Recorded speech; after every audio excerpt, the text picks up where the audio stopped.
ने गीता के 14वें अध्याय में कहा, देखो ये योग विद्या है, अविनाशी विद्या है। इसका आदमी यदि व्यक्ति साधक अपने जीवन में इसको अपना ले तो उसका जीवन मरण समाप्त हो जाता है। ये अविनाशी विद्या भगवान ने कहा है। भगवान शिव ने भी कहा योग विद्या अविनाशी है। तो ये अनंत काल से चली आ रही इस विद्या का भगवान ने गीता में ये कहा, सबसे पहले मैंने सूर्य को उपदेश दिया था, सूर्य नारायण को। इसके बाद सूर्य ने इक्ष्वाकु को, मनु को, आदि परंपरा राज ऋषियों के द्वारा ये परंपरा चली आ रही है। बाद में ये परंपरा टूट गई।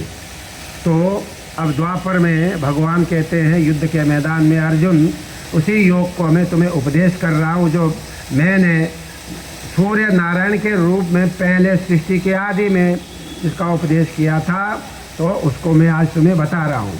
अर्जुन प्रश्न करते, भगवान सूर्य नारायण तो सृष्टि के आदि में होते हैं, आप तो हमारे साथ अभी अभी द्वापर में खड़े हो, मैं कैसे समझो आपने योग का उपदेश किया। तो भगवान कहते हैं, नहीं अर्जुन, तुम नहीं जानते हो, मेरे और तुम्हारे तो बहुत जन्म हो चुके हैं, मुझे सब याद है, तुम नहीं जानते हो। तुम तो जो सामने है उसी को सत्य मान रहे हो, उसी को जानते हो, लेकिन मैं अपने सारे जन्मों को जानता हूँ। तो इस प्रकार से भगवान ने कहा ये योग प्राचीन काल से है, परंपरा से भगवान इसको बताते रहते हैं। आज मैं उसी योग का तुम्हें उपदेश दे रहा हूँ। तो योग की बहुत बड़ी शाखाएं हैं, बड़ा विस्तार है योग का। एक शाखा को पकड़ करके आप आगे बढ़ सकते हो। राज योग, हठ योग, लय योग, मनोयोग, सुरत योग, ऐसे ऐसे अब शाखाएँ हैं। जो जिसका अधिकारी है, जो जिसके कैपेबल है, उसको वही योग सिखाया जाता है।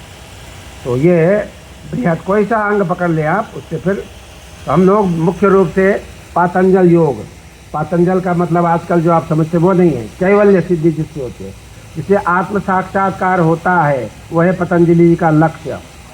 समाधि, निर्बीज समाधि, निर्विकल्प समाधि, ये पतंजलि जी ने बताया। तो उसका हम सहारा लेकर के, शास्त्र का प्रमाण दे करके एक एक सूत्र को समझाते हैं।